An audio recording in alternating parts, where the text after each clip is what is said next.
వికారాబాద్ జిల్లా పెద్దములు మండలంలో దారుణం జరిగింది. మద్యానికి బానిసైన ఓ కన్న కొడుకు తండ్రిని హతమార్చాడు.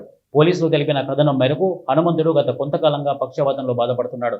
అయితే ఆయన కుమారుడు రవి ప్రతిరోజు మద్యం సేవించి వచ్చి ఆస్తి తన పేరును మార్చాలని గొడవ చేసేవాడు.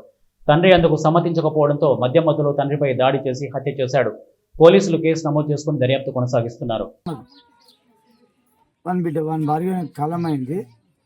అయితే కొడుకు మాత్రం అమ్మ దగ్గర ఉంటుండే.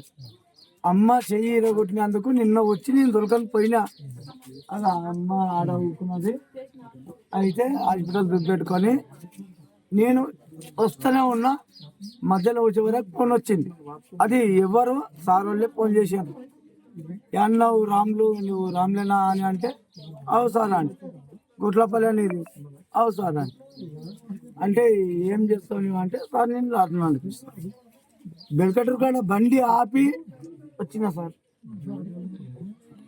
ఇప్పుడు ఎవరు చంపారు? తమ్ముడు. ఏం పేరు? రవి. అది తెలియదు సార్, తెలియదు ఆ విషయాలు తెలియదు. ఇంతకు ముందు గిట్ట 2-3 రోజులు కొట్లాటలు గిట్ట అయినా ఆస్తి తగదా? కాలేదు సార్, ఏం లేదు. మీకు ఆస్తి గిట్ల ఏమన్నా ఆస్తి తగదా గిట్ట ఏమన్నా? ఆస్తి ఉన్నది.